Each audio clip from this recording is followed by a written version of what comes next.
ओम शांति। तो कल आपने राजयोग के बारे में जाना कि राजयोग के बारे में सबसे पहले हमें उस परमपिता परमात्मा के समान बनना पड़ेगा। तो राजयोग ना कोई पूजा है, ना कोई अर्चना है, ना कोई रिद्धि सिद्धि है और ना कोई मंत्र है। साधारण शब्दों में परमात्मा की याद है।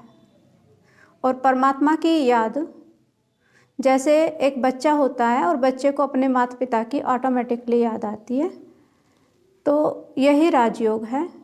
उसके लिए किसी से भी अगर हमें कनेक्शन जोड़ना है, योग लगाना है, किसी को याद करना है, तो सबसे पहले तो हमें उस व्यक्ति का परिचय चाहिए। क्योंकि दुनिया में किसी भी व्यक्ति के पास पहुंचने के लिए हमें क्या चाहिए? उसका परिचय चाहिए। तो अभी हमें परमात्मा का परिचय मिल गया कि परमात्मा परम धाम के रहने वाले हैं। दूसरी बात है, इस संसार में हम सभी को याद नहीं करते हैं। हम किसको याद करते हैं? जो हमारे नज़दीक वाले हैं, जिनसे हमारे संबंध हैं, संपर्क हैं, उन्हीं लोगों को हम याद करते हैं। तो परमात्मा से हमारा संबंध भी होना चाहिए। तीसरी बात है स्नेह। स्नेह के आधार पर तो जैसा कि देखते हैं, जहाँ हमारा स्नेह होता है, वो माता पिता से हो, बंधु सखा साथी से हो, या फिर हमारे फ्रेंड्स से हो, किसी से भी जहाँ भी हमारा स्नेह होगा, उसकी याद हमें ऑटोमेटिकली आती ही है।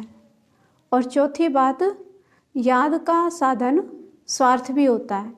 क्योंकि कई बार हम देखते हैं कि बिजनेस में, धंधाधोरी में अगर हमें मालूम हो कि फ़लाने व्यक्ति की मीटिंग मेरे साथ है आज और मुझे उससे प्राप्ति होनी है, भाई इतना पैसा मुझे मिलने वाला है, ये फ़ायदा मुझे होने वाला है, तो हम क्या करते हैं? उस व्यक्ति को याद करते रहेंगे। और कब तक याद करेंगे?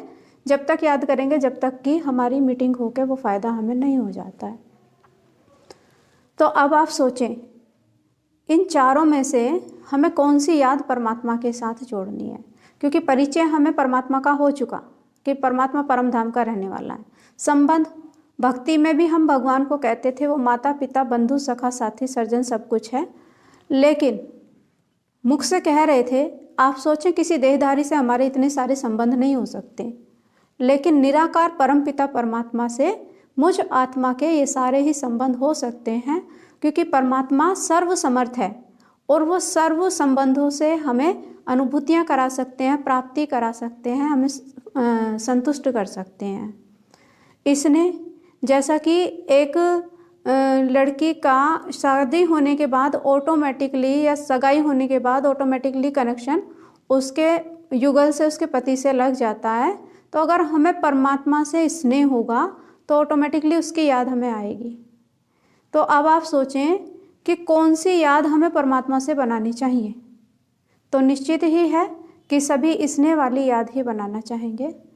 तो ऐसे राजयोग में हमें चारों बातों का ध्यान में रखना है। और उसके लिए हमें कोई चिंता करने की बात नहीं है, कोई फिक्र करने की बात नहीं है। बस उसके लिए मुझे आत्मिक रूप में बैठना पड़ता है और आत्मिक रूप में बैठकर परमात्मा की याद, जैसे कि कल आपको समझाया था पिछली वीडियो में, तो उस अकॉर्डिंग हमें बैठना होगा। मैं आत्मा परमात्मा की संतान हूँ। ऐसा नहीं है कि पुराने भाव मन में नहीं आएंगे, कुछ भाव पुराने भी आते रहेंगे, कुछ नए भी आते रहेंगे, लेकिन हमें विचलित होने की ज़रूरत नहीं है। हमें अपने अंदर नया चिंतन डालते जाना है।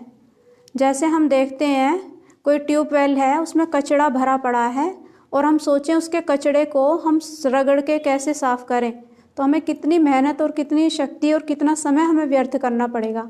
और अगर हम उसमें केवल एक पानी चला के छोड़ दें, ट्यूबवेल को चला के छोड़ दें, तो वो सारी गंदगी, पुरानी जो नीचे जमी हुई गंदगी है, पानी जब भरेगा तो सारी बह जाती है और उसके अंदर स्वच्छ जल ही रह जाता है। तो ऐसे हमें अपने मन के अंदर नए नए जो थॉट्स हमें परमात्मा से मिल रहे हैं, वो केवल अंदर में डालते जाना है। और डालते डालते एक दिन हमारे मन के जो वेस्ट थॉट्स हैं, जो व्यर्थ है, जो नेगेटिविटी है, वो धीरे धीरे निकलती जाएगी और सारा मन अंदर से हमारा स्वच्छ और सुंदर बन जाएगा। तो ये है सच्चा सच्चा राजयोग, जिसका इफ़ेक्ट हमारे तन पर भी पड़ता है और हमारे मन पर भी पड़ता है। क्योंकि आज हम देखते हैं मनुष्य तन की बीमारी से ज़्यादा मन से बीमार है। दवाइयाँ खाते खाते लोगों को आराम नहीं लगता। क्यों?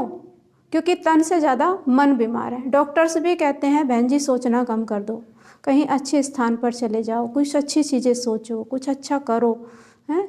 तो हमारे पास जब हम ये चिंतन अपना करते हैं, आत्मा का बल पड़ता है, तो ऑटोमेटिकली प्योरिटी, शांति, समृद्धि सब कुछ हमारे अंदर आता जाता है। तो राजयोग के लिए तो यहाँ आपको राजयोग के बारे में बताते हैं कि एक राजयोगी देह भान से मुक्त होकर कुछ समय के लिए अपने को आत्मा निश्चित कर परमात्मा से अपना कनेक्शन जोड़ता है और परमात्मा की सर्वशक्तियाँ ऑटोमेटिकली उसमें आने लगती हैं। जैसे कि हम देखते हैं एक छोटी बैटरी को फुल करने के लिए बड़े बैटरी से कनेक्शन करना पड़ता है, उसकी रबड़ हटानी पड़ती है, फिर स्विच ऑन करना पड़ता है, तभी वो बैटरी फुल हो सकती है। तो ऐसे ही हम देह भान को भूलते हैं, परमात्मा से कनेक्शन जोड़ते हैं और आत्मिक अपने आप को संकल्प देते हैं, संकल्प रूपी स्विच ऑन करते हैं, मैं श्रेष्ठ आत्मा, मैं महान आत्मा, परमात्मा का बच्चा, और वो हमारे अंदर सारी शक्तियाँ आने लगती हैं। लेकिन एक राजयोगी के लिए ये 4 पिलर बताए गए हैं। इसमें 4 पिलर हैं। कोई भी बिल्डिंग को मजबूत बनाने के लिए पिलर बहुत ज़रूरी हैं। तो इसमें पहला दिखाया है ब्रह्मचर्य।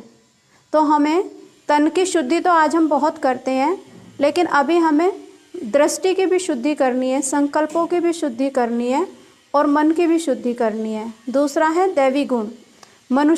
हर मनुष्य के अंदर एक ना एक दैवी गुण जरूर है, तो उसके लिए हमें उस एक दैवी गुण को सेवा में लगाना है, जिससे अनेकों गुण अपने आप आ जाएंगे।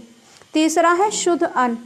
तो कहते हैं जैसा खाएं अन्न वैसा बनेगा मन। तो अन्न हमारा शुद्ध हो, सात्विक हो, परमात्मा की याद में बना हो, और अगर परमात्मा की याद में बना हुआ भोजन हम खाते हैं तो वो भोजन प्रसाद बन जाता है, और प्रसाद में इतनी शक्ति होती है कि वो हमारे तन और मन के रोग को नष्ट कर सकते हैं। और फोर्थ है पहला ब्रह्मचर्य, दैवी गुण और शुद्ध अन्न, और चौथा सत्संग। तो मैं आत्मा सत्य हूँ, परमात्मा सत्य है। सत्य परमात्मा से जब हम रोज़ रोज़ सत्संग करते हैं, परमात्मा की बातों को सुनते हैं, धीरे देखो एकदम नहीं बन सकते, एक एक पॉइंट जब हम उठाते हैं तो हमारे जीवन में धीरे धीरे दिव्यता आती है और एकाग्रता आती है, शांति आती है, और एक दिन हमारा जीवन दिव्य गुणों का गुलदस्ता बन जाता है। और गुलदस्ता जहाँ हो ऑटोमेटिकली उसकी तरफ हर व्यक्ति आकर्षित होता ही है। तो यहाँ दिखाया गया है कि ये परिवार है, और ये परिवार जब ज्ञान में चलता है तो परमात्मा की याद में बच्चे खाना पीना खा रहे हैं। इधर पति ऑफिस में भी जाते हैं और पत्नी घर का कार्य भी करती हैं, लेकिन सब परमात्मा की याद में। तो कितना सुख और चैन से सारे कार्य चल रहे हैं, ये सब देखो। और यहाँ ऊपर की साइड एक चित्र में दिखाया है कि घर के कार्य तो हो रहे हैं, लेकिन घर में लड़ाई झगड़ा कलह कलेश भी साथ साथ हो रहा है।